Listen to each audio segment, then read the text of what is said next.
Selamat datang di channel Semua Pasti Bisa. Nah, kali ini kita akan membahas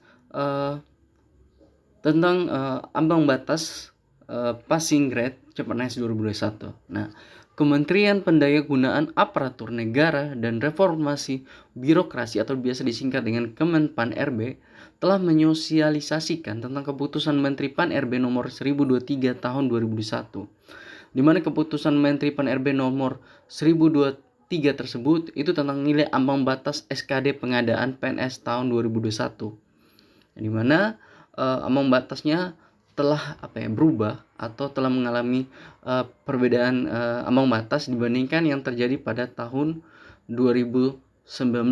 Jika kita mengacu pada tahun 2019, passing grade CPNS pada 2019 kan terdiri dari TWK, TIU, dan TKP, di mana nilai TWK-nya adalah passing grade-nya adalah 65, nilai TIU-nya adalah 80, dan TKP-nya adalah 126. Nah, untuk tahun 2001 materinya masih sama, yaitu seputar TWK, tes wawasan kebangsaan, kemudian tes karakteristik pribadi, dan juga tes inteligensia umum. Nah, untuk materi soal TWK ini menjadi penting buat teman-teman karena ini menjadi pola atau alur dasar yang harus teman-teman pelajari agar bisa lulus TWK. Yaitu karena terkadang di sini teman-teman itu mempelajari di luar kisi-kisi yang telah ada. Jadi kisi-kisi di sini ada 5 materi, yaitu nasionalisme. Di sini tujuannya adalah untuk agar mampu mewujudkan kepentingan nasional melalui cita-cita dan tujuan yang sama dengan tetap mempertahankan identitas nasional. Kemudian ada integritas, yaitu tujuannya adalah mampu menjunjung tinggi kejujuran, ketangguhan, komitmen, dan konsistensi sebagai satu kesatuan sikap untuk mencapai tujuan nasional. Kemudian 3, bela negara, yaitu mampu berperan aktif dalam mempertahankan eksistensi bangsa dan negara. Kemudian ada 4, pilar negara, yaitu mampu membentuk karakter positif melalui pemahaman dan pengamalan nilai-nilai dalam Pancasila, Undang-Undang Dasar 1945, Negara Kesatuan Republik Indonesia, dan Bhinneka Tunggal Ika. Dan yang terakhir adalah bahasa Indonesia, yaitu mampu menggunakan bahasa Indonesia sebagai bahasa persatuan yang sangat penting kedudukannya dalam kehidupan bermasyarakat, berbangsa, dan bernegara. Jadi pola pembelajaran yang teman-teman lakukan adalah sekitar 5 materi ini. Nah, kemudian jumlah soalnya adalah 30 butir soal. Oke. Kita lanjut ke TIU.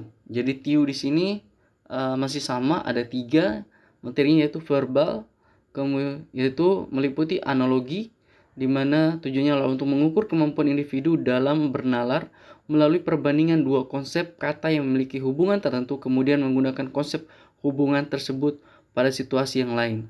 Kemudian silogisme, mengukur kemampuan individu untuk menarik kesimpulan dari dua pernyataan yang diberikan. Kemudian ada analitis, yaitu mengukur kemampuan individu untuk menganalisis informasi yang diberikan dan menarik kesimpulan.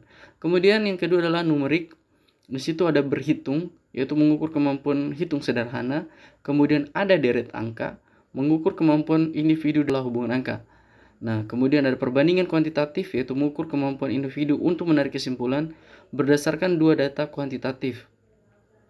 Yang terakhir adalah soal cerita, yaitu mengukur kemampuan individu untuk melakukan analisis kuantitatif dari informasi yang diberikan.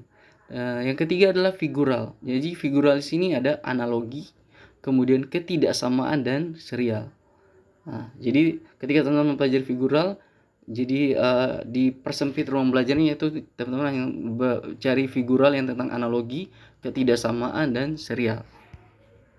Nah, kemudian TKP ini mengalami perubahan karena ada penambahan materi, yaitu anti radikalisme. Nah, di sini ada pelayanan materinya itu meliputi 1, pelayanan publik, yaitu mampu menampilkan perilaku keramah tamahan dalam bekerja yang efektif agar bisa memenuhi kebutuhan dan kepuasan orang lain dengan tugas dan wewenang yang dimiliki. Kemudian ada 2, jejaring kerja, mampu membangun dan membina hubungan bekerja sama, berbagi informasi, dan berkolaborasi dengan orang lain secara efektif. Kemudian ada sosial budaya, yaitu mampu beradaptasi dan bekerja sama secara efektif dalam masyarakat majemuk terdiri atas beragam agama, suku, budaya, dan sebagainya. TIK mampu memanfaatkan teknologi informasi secara efektif untuk meningkatkan kinerja. Kemudian 5, profesionalisme, yaitu mampu melaksanakan tugas dan fungsi sesuai dengan tuntutan jabatan. Kemudian anti radikalisme, yaitu menjaring informasi dari individu tentang pengetahuan terhadap anti radikalisme, kecenderungan bersikap dan bertindak saat menanggapi stimulus dengan beberapa alternatif situasi. Nah, untuk nilai ambang batas SKD CPNS di sini ada beberapa jenis penempatan kebutuhan. Jadi yang kita bahas hanya yang umum ya teman-teman. Jadi untuk penempatan kebutuhan umum, teman-teman itu bisa dinyatakan lulus jika nilai TWK-nya adalah 65, TIU adalah 80, TKP-nya adalah 166, atau nilai TWK-nya itu minimal teman-teman harus benar 13. Kemudian TIU harus benar 13. Kemudian TIU-nya itu teman-teman harus benar 16. Sedangkan TKP itu teman-teman harus benar 34. Nah, jadi mungkin itu saja, dan ini tentunya berbeda dengan ambang batas pada tahun 2019, kemudian juga berbeda dengan ambang batas yang pada tahun 2018. Oke, mungkin itu saja yang bisa saya sampaikan tentang nilai ambang batas SKD CPNS 2021. Sekian dan terima kasih.